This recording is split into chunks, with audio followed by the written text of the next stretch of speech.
On August 27, 2012, the rangers of Glacier National Park found an abandoned camp in a remote part of the Bitterroot Valley. The tent was intact, the equipment was in its place, there were no signs of a struggle. But the main detail could not be ignored. There were no people in the camp, and under a layer of cold ash at the place of the fire, the burnt remains of their dog, a German shepherd named Blaze, were found. The initial report recorded only one thing. The animal was found. The owners are absent. The circumstances are unclear. This was the beginning of a case that became more and more disturbing with every hour. When 28-year-old Randall Crawford and 29-year-old Maxine Turner went to the Bitterroot Valley Trail, the weather was calm, and the ridges of the Glacier National Park were flooded with soft morning light. According to the registration log, they left the starting point on the 7th of August at about 9 in the morning. Both had experience of multi-day hikes and had planned a route in advance, which they planned to complete in 2 weeks. The list of equipment also included a German shepherd named Blaze, a young, enduring animal that tolerated long journeys well. The route ran through one of the wildest parts of the park. Bitterroot is an area where official trails quickly turn into narrower, unmarked passages, and stone plateaus alternate with dense fir corridors. This place is known for the fact that it is easy to lose direction, even with a map in your hands. On the information boards in St. Mary, there is a warning. The valley can take away the voice and landmarks. Those who have been there before remember that the radio communication disappears in a few miles, and the weather can change in a matter of minutes. According to the route submitted during registration, Randall and Maxine were to get in touch on August 15th. This is a standard practice, a short message via a mountain station or a call from St. Mary. When this did not happen, the first alarm came from Randall's mother, who called the park in the evening of the same day. She said that her son never violated the agreements and always contacted at the appointed time. In the morning, the rangers checked the registration data and records from surveillance cameras at the entrance to the park. It was confirmed that the couple passed the checkpoint on the 7th of August at 10:05. Their car, a gray Subaru, was in the same place where they had left it. Inside were spare clothes, car documents, and 2 bottles of water that they did not take with them. The search began on August 16th. The first groups walked a few miles along the main trail, but found no traces, no footprints, no cut branches that could indicate the recent passage of people. The trails in this part of the park are often covered with deer and bear tracks, so it is extremely difficult to navigate by surface marks. The only witness found during the first days of the search was a tourist from Utah. He registered on a nearby route and reported that on August 12th, he saw a young couple with a large dog about a day's walk away from the main trails. According to him, they were moving slowly, checking the maps. This data was included in the report, but the evidence remained unclear. The area he described covered tens of square miles. In the following days, the park attracted volunteers from a local rescue team. According to their leader, Hank Larson, the conditions were difficult. At night, the temperature dropped sharply, and in some sectors it was necessary to move along the channels of dried streams, where every stone was shaking underfoot. They also used a helicopter, but the dense fir cover did not allow to see the ground, only individual gaps between the crowns. On August 20th, the headquarters decided to expand the search to the eastern sector of the valley, unofficially known as the Shadow Ridge. This is a place where a human foot rarely steps. Because of magnetic disturbances, Compasses do not work well there, and the relief forms numerous depressions that look the same from the air. In the rangers' reports in recent years, this area has been repeatedly mentioned as problematic. Several tourists lost their direction and returned only in 2 or 3 days. In the evening, the searchers set up a temporary camp. The night was unusually quiet. Ranger Mark Whitley noted in the official record, "There was not a single animal to be heard in the forest. Complete silence, which is not typical for these places." In the morning, they continued to move further east, towards the mountain ledge, where, according to the assumption of the management, tourists could try to shorten the route. That morning, nobody knew that the cause of disappearance could be something much more serious than a navigation error. But so far, the rangers had only facts: an empty road, complete silence, and a route that broke off in the woods. It's been exactly 2 weeks since Randall Crawford and Maxine Turner disappeared from communication. The search operation has already moved into the expanded sector phase, when the groups working on the ground had to check even those areas that the couple did not declare in their route. It was during such an exploration on August 29th that a group led by Ranger Eric Warren came to the small island lake, hidden among pine forests and stone ledges.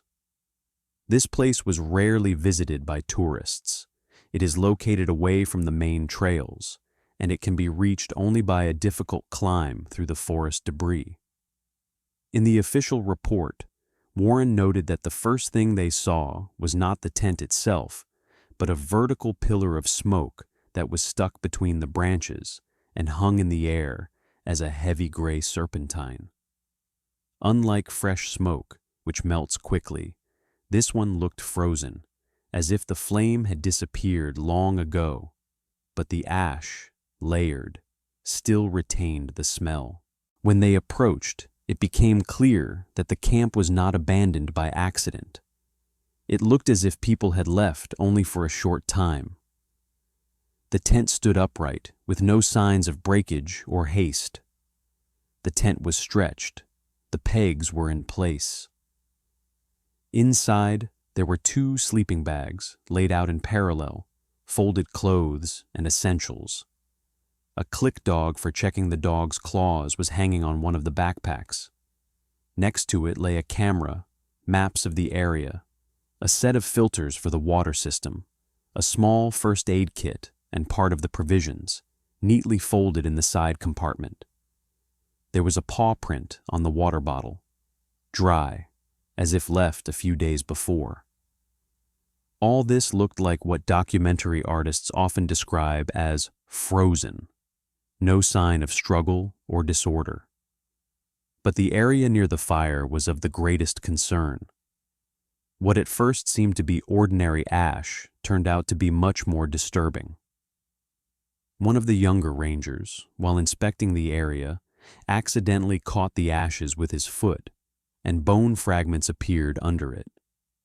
Further examination revealed that these were the remains of the German Shepherd Blaze, the dog that accompanied the couple.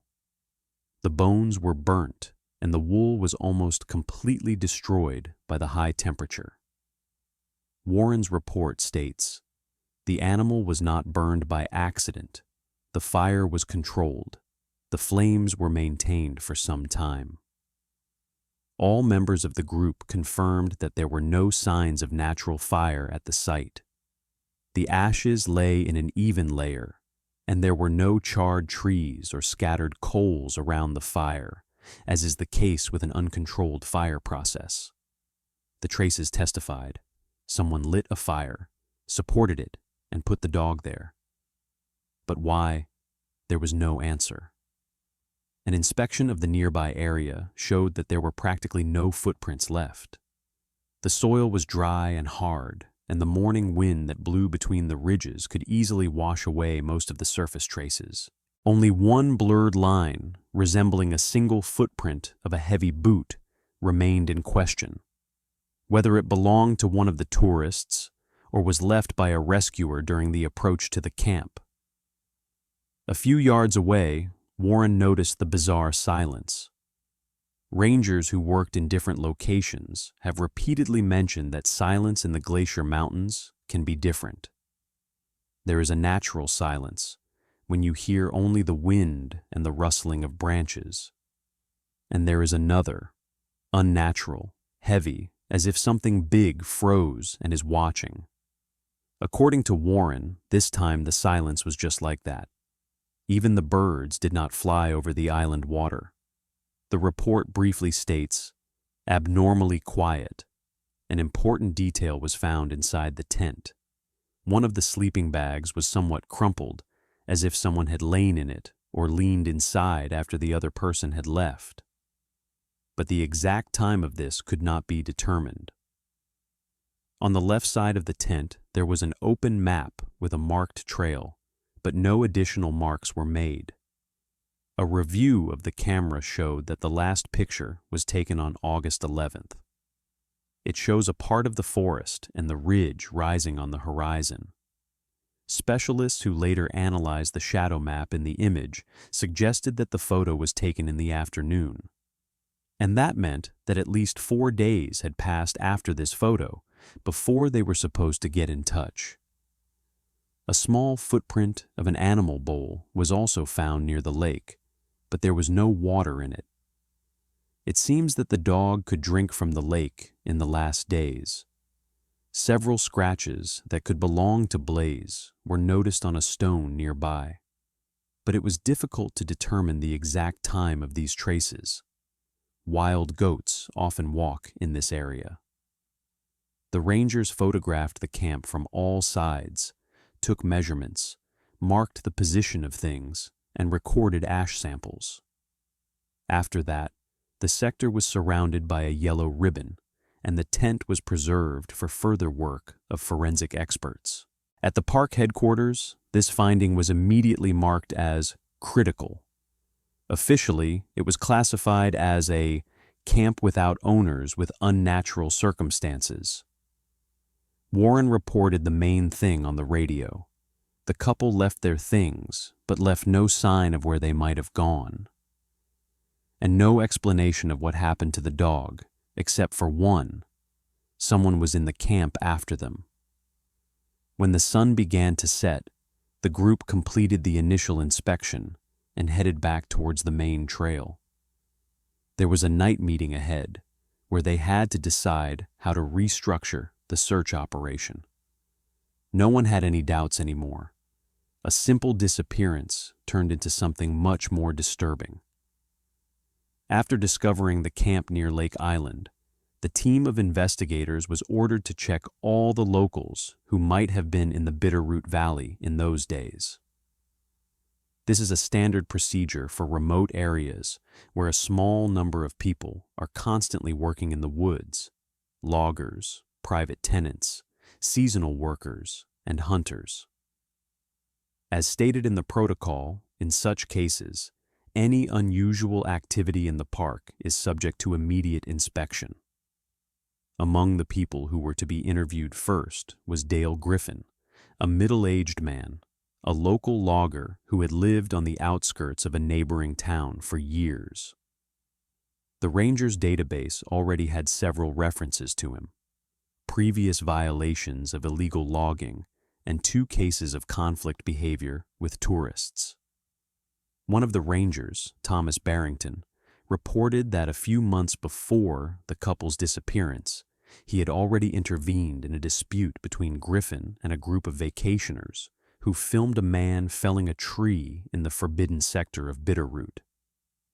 According to Barrington, Griffin was aggressive, noisy, and threatened to sue anyone who filmed him without permission. This incident had no further consequences, but it was recorded in the notes of the Park Security Service. That is why, when one of the volunteers who helped in the search reported that he saw Griffin's dark pickup truck near the eastern border of the search area in those days, it attracted the attention of the investigation. According to the volunteer, the car was too close to the old forest corridor leading to the hard-to-pass area. He did not remember the exact date, but stressed that it was between the moment of disappearance and the beginning of the official search operation. Given this information, the detectives decided to visit Griffin. His small estate consisted of a wooden house and a separate barn, which, according to locals, he used as a workshop for tools. When the investigators arrived, the man was in the yard. He confirmed that he was in the woods during August, but said that he had nothing to do with the disappearance of 2 people. This is the wording from the protocol, recorded from the words of the police officers present. Griffin's behavior was controversial. According to the report of Detective Lawrence Wilkin, the man answered in fragments, avoided direct glances, and tried several times to change the subject to other events not related to the case. When he was informed that his car had been seen near the search area, he said that he parked the pickup there by accident because he was looking for an old road that had long been blocked by a landslide. No confirmation of this was found. After a short conversation, the detectives asked to voluntarily provide access to the barn. Griffin agreed, but, according to investigators, he did so reluctantly. Inside, there were old tools, a workbench, several ropes, canisters of gasoline, and boxes of materials for felling. In the far corner, under a piece of dirty tarp, lay a large axe. There were dark spots on the blade, and this fact was immediately marked for further analysis. Another disturbing element was the bag found on the bottom shelf of the rack. There were things in it that looked like tourist items at first glance. A piece of fabric from a backpack, a metal mug, a rope bracelet, and a fresh piece of fabric that could be part of a hiking jacket. None of this knowledge gave an answer to whom they belonged, but their appearance aroused suspicion. These items had to be either lost or left by someone recently. Reports indicate that when investigators found the bag, Griffin became noticeably nervous, although he did not resist the inspection. He insisted that he just collected things in the woods as rubbish because he often found items thrown away by tourists.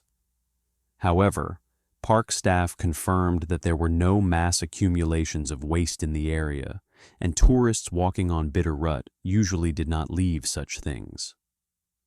Based on the items found and the evidence previously collected, Griffin was detained on suspicion of kidnapping. He was taken to the police station for further interrogation. According to investigators, the man during the arrest repeated that he knows nothing about tourists and had no conflicts at that time. But this contradicted the existing records of the Ranger Service, where incidents related to his behavior were recorded. In the first hours after the arrest, the investigators worked in parallel. The experts sent the axe for analysis, and the operatives tried to establish an exact connection between the found things and the missing couple. In remote areas like Bitterroot, suspicion often falls on those who have been working in the woods for many years. And although there was no direct evidence in favor of Griffin's guilt, the shadow of doubt over him grew. By the evening, the investigation already had the first results of a laboratory examination of the stains on the axe. But at that time, Griffin was still the main person being checked. He was the only local whose presence near the search area was confirmed by a witness, and the only one who had a history of aggressive incidents with tourists. However, even with these factors, the investigators understood that more evidence needed to be found. The camp and the circumstances of the dog's death indicated the presence of an outsider, but did not give a direct answer as to who exactly could be there. And so far, all the arrows pointed to Griffin, at least as the first one who needed to be checked most thoroughly. In the first days after the arrest of Dale Griffin, the investigators believed that they had managed to make a significant breakthrough in the case. The arrest of a local logger, who often worked in the forbidden sectors of the Bitterroot Valley and repeatedly clashed with tourists, seemed a logical step. His behavior during the initial interrogation seemed contradictory to the investigators, and the items found in the barn only reinforced suspicions. However, in the following weeks, this confidence began to melt. Laboratory analysis of the axe seized from Griffin was to be the key to the answers. Experts agreed to speed up the research, as knives, axes, and other cutting tools often play a crucial role in such cases. However, the results surprised everyone. Instead of the expected traces of blood, only hardened wood resin was found on the blade. According to the forensic expert, this is a typical residue from a fresh log, which could be preserved even after several days of active work. Such a conclusion did not give grounds to consider the axe as evidence of involvement in the crime. Then the investigators received the results of the inspection of the bag with things found in the shed. In the first version of the report, these items looked like potential property of the missing tourists: a metal mug, a piece of cloth, a rope bracelet that resembled popular tourist accessories. However, when the items were sent for examination, it turned out that they were much older than the disappearance of Randall and Maxine. The fabric from the backpack belonged to a model that was discontinued a few years ago. The metal mug had traces of corrosion, typical for a long stay in the open air. No connection with the couple could be established. At the same time, the investigators checked Griffin's route in recent weeks. His pickup, which was seen near the search area, caused the most questions. But after interviewing several local hunters, it turned out that he often parked his car there, going to the old forest branches. One of the witnesses claimed to have seen him in that area before, long before the couple disappeared. It was not possible to confirm the time, but this was the first doubt about the investigators' version. They also checked his phone records. No contacts with tourists or unknown calls were detected during the suspicious period. According to the detective who was involved in the analysis, the story of the kidnapping did not fit into any logical scenario, if we consider the available information. The traces that seemed to lead to Griffin suddenly began to blur, losing weight. Griffin's behavior in the cell did not add clarity either. According to the duty officers, he behaved calmly, did not conflict, did not demand a lawyer, and did not attempt to correct his previous words. The report stated that he seemed more confused than frightened, and repeatedly said that he did not understand why the investigators believed he was involved. While the experts were re-examining the things from the barn, another detail appeared. The fingerprints on the found objects belonged only to Griffin himself. There was no match with the fingerprints of Randall or Maxine. This was the final argument that these things had nothing to do with the couple. The pressure on the investigation grew every day. The families of Randall and Maxine were waiting for any news, but there was nothing to report to them. Journalists who had been actively covering the story for several weeks gradually lost interest. The public demanded quick answers, but the Bitterroot sector gave only emptiness. Several newspapers that previously wrote about the first suspect now limited to brief references, and even those disappeared from the columns. The authorities decided to review the status of Griffin. He was no longer considered a priority suspect. The evidence against him crumbled as quickly as it appeared. According to legal requirements, he had to be released, which was done after the official confirmation of the lack of connection with the events in the camp near Lake Island. After his release, Griffin gave a brief comment to a local reporter. According to the journalist, he looked exhausted and did not want to return to the topic. He spoke calmly, without aggression, noting that he wouldn't wish anyone to get into such a situation.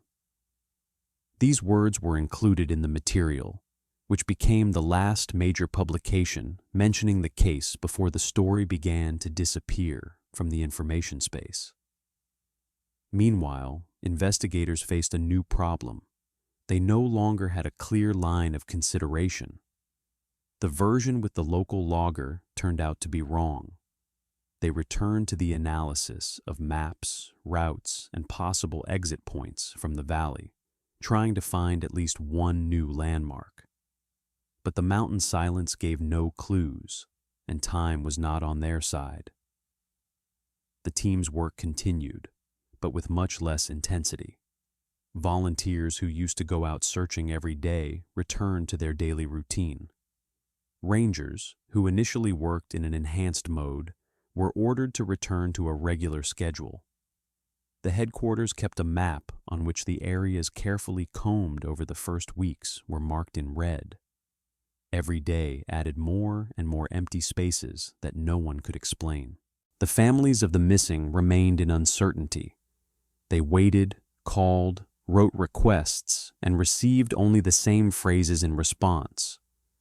There is no data to update. The story, which at first seemed to be a high-priority case, slowly sank into the shadows, and no one knew if a new clue would emerge that could move it from a dead end. After Dale Griffin's dismissal, the investigation was virtually suspended. There were no new clues at the headquarters of disappearances, and the area of the Bitterroot Valley, despite hundreds of miles traveled, did not give any trace that could be called promising. Most of the search groups returned to their regular work, and the case quietly dropped from the first level of priorities. However, for Detective Lisa Morrison, this was not a reason to stop. Morrison has worked in the district for many years and had a reputation as a person who does not give up, even when she is completely deaf. According to her colleagues, she had the quality that distinguished persistent investigators from others: the ability to return to the basics and check what others consider obvious. So, she did this time. While others were waiting for new witnesses or the appearance of an accidental find, Morrison returned to day zero, the one that preceded the disappearance. Her notebook contained a list of all the points where Randall and Maxine could stop before the start of the hike. These were gas stations, campsites, roadside cafes, small ranches, private estates, everything that could give any contact with the couple. Gradually, she began to visit every place, talk to people, ask to remember any details, even the smallest ones. It was then that she came across a guest ranch called Silver Canyon. It was a small, private estate, located a few miles before the start of the route. The owner, Walter James, had lived here all his life. According to the locals, he remembered most of the tourists who passed through his territory well, because there were not so many of them, and each of them left their mark in his memory. When Morrison arrived at the ranch, James was working in the stable. He did not immediately remember the couple, but when he heard the names, he said that they really stayed with him the night before going on a hike. He described them as people in a good mood, who were not bothered by the weather or the complexity of the route. According to him, they looked prepared and coordinated. Nothing indicated conflicts or bad condition. But Morrison did not pay attention to these words. In her notes, she made a mark next to the phrase that James said in passing, as if not giving it any importance. He recalled that during dinner, the couple shared that they had found old geological images that marked possible places where, according to some researchers, one could come across unique agates. According to James, Randall spoke about it with great enthusiasm, and Maxine laughed, saying that they accidentally came across maps for stone hunters. This detail immediately alerted Morrison. In mountainous areas where old geological expeditions took place, such pictures could mean only one thing. Someone recorded the places of mineral accumulation many years ago, and later this data could get to collectors. Sometimes they were traded, sometimes they were lost in private hands, sometimes they were passed down in families as valuable artifacts. In any case, the availability of such materials could attract the attention of people who knew well about their value. To confirm this, Morrison checked the camera records at the entrance to the park and the logs of local stores. The couple really bought food before the trip, and one of the pictures showed Randall getting a folder with map fragments from his backpack. Nobody paid attention to it then, because tourists often carried such materials with them, but now it took on a new meaning. Then Morrison interviewed several regular guests of the ranch who could have been there that night. One of them, an elderly man, recalled hearing Randall talk about interesting places in the mountains and the opportunity to find something rare. He did not remember the details because the conversation was short, but he confirmed that the couple was clearly enthusiastic about the topic. The detective recorded all these words as additional evidence because she understood that the enthusiasm of tourists often becomes something that outsiders notice. The next step was to find out who else could have heard these conversations. Several other people stayed at the Silver Canyon that evening. 2 of them had already left the state, but Morrison managed to contact them by phone. They did not remember anything specific, but confirmed that they had seen the couple. One of the witnesses said that it seemed to them that Randall was showing something on paper to another tourist, although he was not sure whether it was about geological materials.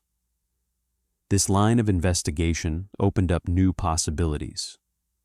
If someone found out about the couple's discovery, he could follow them for selfish reasons. Old geological images had real value for those engaged in illegal search for stones or collecting. In the Bitterrut region, there have already been cases of conflicts between mineral seekers for the right to specific areas. And although most of these disputes did not reach the criminal level, information that someone had new or forgotten coordinates could be the basis for surveillance. Morrison collected all the evidence in a separate folder. Her conclusion was clear. The investigation required a new vector. At that time, she did not know exactly where this path would lead, but the detail about geological surveys could be the first logical explanation of why an ordinary trip turned into a tragedy. In the evening, when she returned to the office, she called the management and reported that she had new information for analysis. Investigators again received a direction, although it was still unclear. And in this case, which was stuck in place, it was more than just progress. After Lisa Morrison got a new thread in her hands, information about geological images, she realized that the next step lies in the plane of people who might be interested in such materials. In Montana, especially in the counties bordering the Bitterroot Valley, there was a community of private collectors, mineral prospectors, and so-called stone hunters formed over the years. In most cases, they worked within the law, but there were also many stories when disputes over access to sites or rights to certain findings escalated into open conflicts. Morrison started with a list of names provided by the geological department of the local museum. They kept records of people who often asked for stone evaluations or brought samples of agates found in the foothills of Montana. One of the first names on this list was Thomas Ridge, known among collectors as Tommy. He was a little over 40, lived in a small trailer on the outskirts of the city, had a reputation as an obsessed enthusiast, and for several years had been regularly traveling to areas where old geological expeditions once took place. Many people pointed to him. According to a local college geology professor who knew Ridge personally, Tommy had such a passion for agates that bordered on mania. He could work for months, returning home empty-handed, but that didn't diminish his obsession. Several collectors recalled that he often bought old maps and any fragments of archival materials, even in questionable condition, just to get a chance to find new mining sites. When Morrison called him for the first time, he didn't answer. She went to the address indicated in the database. Tommy's trailer was half hidden among the pines, and stones of various sizes lay in the yard, ranging from very small to debris that could weigh several dozen pounds. These were common Montana minerals: obsidian, quartz, basalt, and a few pieces of agate with light streaks. A generator was running inside, but no one came out to meet her. During the second trip, Morrison found Tommy at home. He looked untidy: disheveled hair, dirt under his nails, clothes covered with dust and small stones. Starting a conversation, the detective explained that she needed to talk about a couple of tourists who had disappeared in the Bitterroot area. Tommy answered briefly, but admitted that he had sometimes been to those places. According to him, there is always something to look for in the mountains, and the valley was among his favorite destinations. In her notes, Morrison recalled that during the conversation, Tommy nervously slapped himself on the knee several times, as if trying to contain his impatience. He tried to appear indifferent, but from time to time he looked at the desk in the trailer, where there was a pile of papers, old maps, black and white pictures of the rock, and records with markings of suspicious faults. The real breakthrough came when Morrison began checking for possible witnesses who might have seen suspicious cars in the search area on the days of the disappearance. One of the local hunters, an elderly man, said he saw a pickup truck of some strange man standing a few hundred yards from the old trail. According to him, the car had characteristic dents on the back door and a homemade bumper that he would recognize anywhere. Morrison showed him photos of several cars from the base, and he pointed to Tommy Ridge's pickup without hesitation. It was no longer just a coincidence. As Morrison noted in her memo, the coincidence was too specific to ignore. She decided to find out if Tommy could have known about the geological images found by the tourists. It did not take long to answer this question. Rega's acquaintances, interviewed separately, confirmed that he had repeatedly boasted that he would pay any money to anyone who showed him old maps of geological expeditions. One of the collectors even said that according to Rega, real Montana agates never lie close to the surface, and therefore the old pictures were his only chance to find new points. However, so far, all Morrison had was the testimony of people who could be mistaken and a suspicious coincidence about Rega's car. There was no direct evidence, and Tommy himself did not admit that he had met Randall and Maxine. He insisted that he had not met the tourists at all and was not in the critical sector that day. However, Rega's behavior remained strange. When Morrison carefully asked about the old pictures, after talking to other witnesses, he froze for a few seconds, as if unexpectedly faced with something undesirable. Then he said that he doesn't have time to do stupid things. Morrison underlined this phrase twice in her notebook. At the same time, she collected information from reference databases, which stated that Ridge had already come to the attention of the police a few years ago. At that time, it was a minor incident at a mineral exhibition where, according to eyewitnesses, he allegedly tried to exchange a found stone for a sample from a private collection. The dispute ended in a fight in which Tommy was known to be aggressive. The case was officially closed, but the mention remained in the archives. Morrison was most concerned that Tommy was in the Bitterroot Valley area on the days when the couple's disappearance was not yet known to the public. Witnesses confirmed that he was alone, driving slowly, as if looking at the terrain, and stopped where people who are looking for something, not traveling, usually stop. Added to this was his reputation as a man who would do anything for a unique specimen. In the collector community, it was not a metaphor. Several people said directly that Tommy was the type of man who does not stop at obstacles if he sees the opportunity to find something rare. Morrison did not jump to conclusions, but she understood that this line of investigation could be decisive.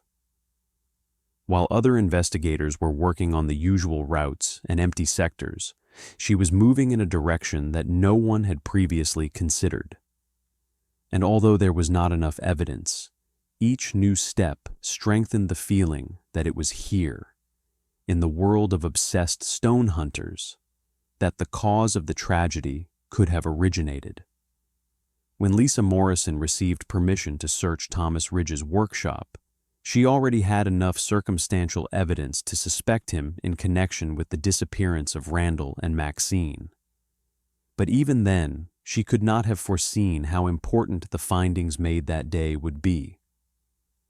Ridge's workshop was a few miles from his trailer, an old wooden building without windows, once a pantry, converted into a workspace. All the surfaces around were covered with stones, rock cuttings, uncut agates, basalt fragments, small crystals. For an outsider, it looked like chaos, but for those who knew at least a little about minerals, it was like a collection of a man who devoted his life to it. During the search, the investigators moved slowly, recording each item. Only after a while, it became clear that among the dozens of samples, there were those that went beyond the scope of amateur collection. On the table, next to the magnifying glass and a set of delicate tools, lay agates with a distinctive internal pattern, exactly the one Randall described in his email a few days before the hike. These are striped samples with a milky white center and translucent edges, a rare type found only in a few places in Montana. According to the official protocol, Morrison stopped in front of these stones longer than in front of the others. Her notes say, "The coincidence is too accurate." Until that moment, no witness had confirmed that Ridge had access to the couple's findings, but now there was something in front of her that could not be attributed to coincidence. However, the real breakthrough occurred when one of the investigators found an old wooden box under the workbench, closed and sealed with adhesive tape. It was hidden as if it had been put there last, not thrown away, but not left in a conspicuous place either. Inside there were several tools that at first glance were not related to mineralogy. Among the rusty knives, hooks, and iron fragments lay an object that immediately provoked a reaction from the team: an old geological hammer. It was worn out with a scratched handle and characteristic dents on the metal part. On one side, there were erased initials. According to preliminary data, these were the first letters of the name of Randall Crawford. The family confirmed that the hammer had belonged to him for many years. He always took it on trips, and it was one of those items he never left in the car. The search report states, "Ridge tried to hide the hammer. The location of the object indicates deliberate concealment." Even without an examination, it was clear that this finding changed everything. If Ridge really did not come across the tourists, where did he get the tool that Randall used until the last day? Tommy was not present in the workshop when the hammer was found. He was brought in after the initial inspection. When he went inside and saw the investigators, his reaction was different. At first, he tried to remain calm, but his gaze was constantly darting between the box and the door. According to one of the investigators, he looked as if he wanted to escape and prove his innocence at the same time. During the interrogation that took place the same evening, Ridge initially claimed that he had found the hammer in the mountains, accidentally coming across it in a dry riverbed. There was no confidence in his words. He kept changing small details. He said he found it under a stone, then that someone could have lost it on the trail. When asked why he hid the hammer, he answered vaguely, "I didn't want any problems," or "I thought it was garbage."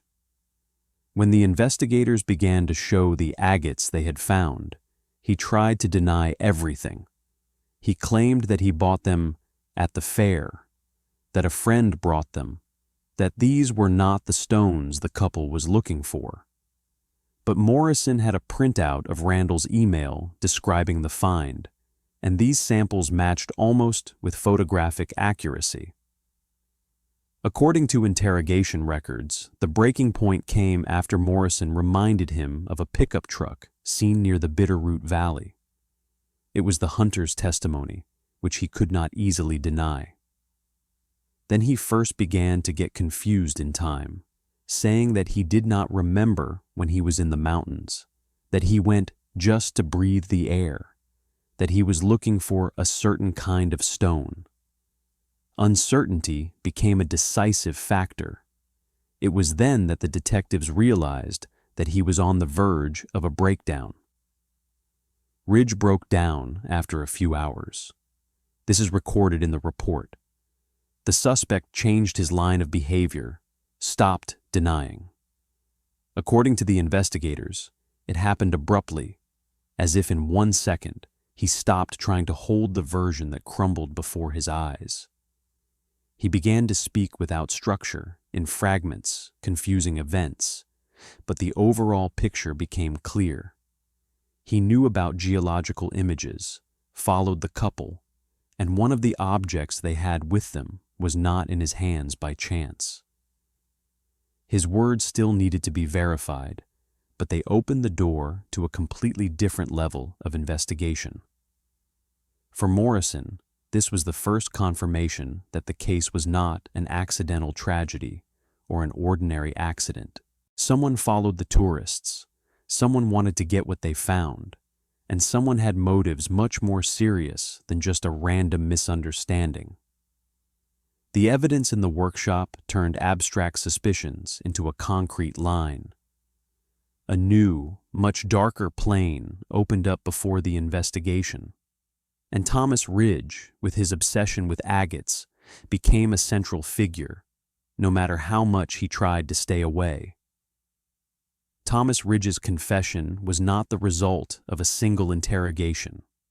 It was the result of many hours of methodical work of investigators who collected facts as carefully as he collected his stones. Rege did not break instantly. His words came out in fragments, with long pauses, with contradictions, which later became the main guide in the final reconstruction of events. According to the protocol, the first thing he admitted was that he was following the couple. He learned about the geological images before they went on a hike. He himself did not see them, but he heard tourists at the Silver Canyon Ranch mention newcomers who boasted of their findings. His many years of obsession with agates turned any hints of rare specimens into a personal challenge. According to the words of the detective, Ridge himself said, "I just needed to look at the map. One look, and that's all." He did not hide the fact that he went after the couple on the same day they set off on the route.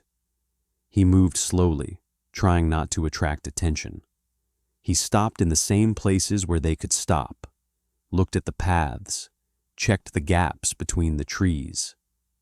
Investigators noted that he knew the valley better than most rangers, and some crossings were faster than experienced seekers. The day Randall and Maxine reached Lake Island and set up camp, Ridge was nearby. According to him, he saw how the couple collected water and laid out things. He decided to approach them to start a conversation and find out exactly where they found the stones. The reconstruction of events indicates that he tried to look like an ordinary traveler. He approached slowly, smiled, greeted. What happened next is known only from the words of Ridge. He claimed that he offered to buy a map from them, or at least look at it. Randall refused. Ridge said that the man's face changed when he realized that the stranger knew about their find. Then Randall allegedly asked him to leave. This was the beginning of a verbal dispute that quickly escalated into a physical conflict. The protocol states the suspect admits that he was the first to use force. According to Ridge, he pushed Randall, he hit a stone, fell, trying to get up, but Ridge attacked him again. Maxine screamed. Her scream was heard by the dog, Blaze. The dog rushed to protect the owners. The sequence of events was restored for a long time. Ridge said he was scared and acted in a state of panic because the dog was big, loud, and aggressively attacked him. He grabbed a stone from the ground, the one that was nearby, and hit the animal. The blow was fatal. According to investigators, at this moment there was a sharp change in Ridge's behavior. He stopped speaking confidently. Long pauses tore his phrases. He did not look at anyone. However, he continued to state the facts. After the dog's death, he realized that the situation was out of control. Randall and Maxine tried to escape, but he said he held them back. The exact sequence of events between the fight and what happened next remained fragmentary. However, the general picture was clear. He acted not rationally, but out of despair, fearing that he would now be accused of the attack. After that, he decided to hide all the traces. The first thing he did was to move the dog's body to the fire. Ridge explained that he didn't want anyone to find the animal near the camp. The rangers later confirmed that the nature of the burning indicated controlled burning, not accidental. Ridge's stories about further actions were only partially detailed. He moved things to make it look like the couple could leave the camp voluntarily. He folded the clothes, left the camera, did not touch the provisions. According to him, he tried not to create a mess. As for the bodies of Randall and Maxine, he said that he moved them to a place he knew from childhood, a deep gorge in the eastern part of the Bitterroot Valley. This place was almost invisible, even to experienced travelers, hidden between stone ledges and dense fir trees. Ridge explained, "No one goes there," and added that he could get there even in the dark. All his words were checked, and many details really corresponded to the topography of the area. However, he did not name any exact coordinates. He only described the direction and natural landmarks. After that, Morrison collected all the confessions in an official report and handed over the materials to the prosecutor. Ridge did not ask for a lawyer, did not try to retract his words. He admitted his guilt completely, without explaining the motives and not trying to justify his actions. His obsession with stones, fear of punishment, and isolation of life created a mixture that caused the tragedy. The trial did not last long. Reconstruction of events, material evidence from the workshop, the found hammer, and confession became an inseparable link. According to the verdict, he was sentenced to life imprisonment. The protocols state, the defendant was aware of his actions and their consequences. The families of Randall and Maxine were given the opportunity to hear the truth. For them, it was not a relief, just the end of an expectation that lasted longer than anyone could endure. Investigators closed the case, but locals avoided the places where the couple's last routes passed for a long time. The Bitterroot Valley got a new, difficult story. a story about the search, silence, and a man obsessed with a stone so much that for its sake he crossed the line beyond which there is no return.